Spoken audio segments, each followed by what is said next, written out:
In the late 800s BC, the frail, weak-minded idiot Ahab, son of Omri, was crowned king of Israel.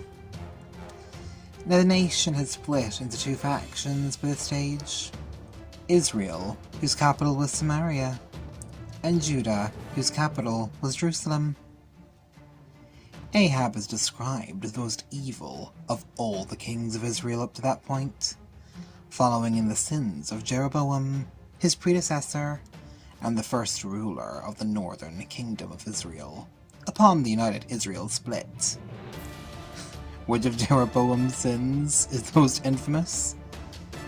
Tearing apart the United Monarchy that David had established by illicitly taking several of its territories and erecting 2 golden calves to steal their loyalty, hearts, and worship.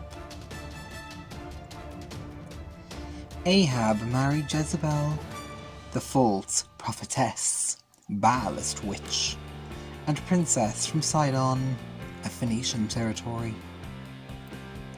Taking her witchcraft with her to Israel, Ahab allowed Jezebel to introduce Baal worship and to oust Yahwism, which saw the building of demonic statues that were set on fire and on whose arms babies were sacrificed. In addition, sexual promiscuity was normalized, more than likely in the form of shrine prostitution to the goddess Asherah. Jezebel assembled a propaganda machine of 850 false prophets of Baal and Asherah, forcing God's prophets to hide away in caves and seclusion. There was one Tishbite from outside the centre of power, Elijah, who was called to expose the propagandists' fake news. Unwilling to give an inch, the propagandists danced to draw attention to themselves, shouted more loudly to hold their flock's attention, and cut, slashed, and bled people as a matter of course in the hope of holding on to their power. Anyone who saw through or spoke against her family's nonsense was cancelled. At worst, their lives were threatened. They set their eyes on land that could strengthen them, satisfy their cravings, and further consolidate their power. And in making their bed with sinister convicts, they watched the land they loved so much burn. Taxes increased, impoverishing the citizenry and yoking them to debt collectors.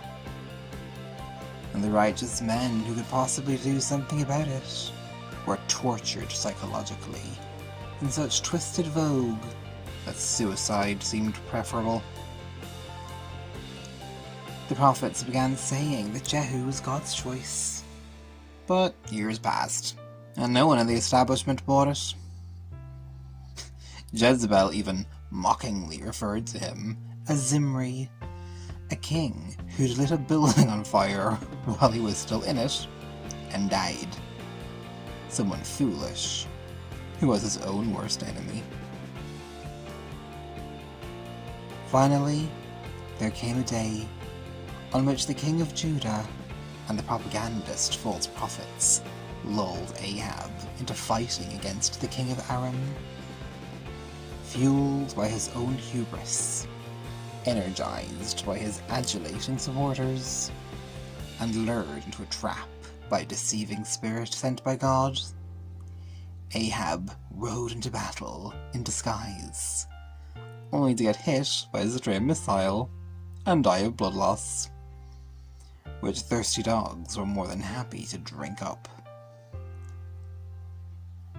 Jezebel outlived him, but in the end, no matter what she dressed herself in, or what face she wore, her own servants defenestrated her.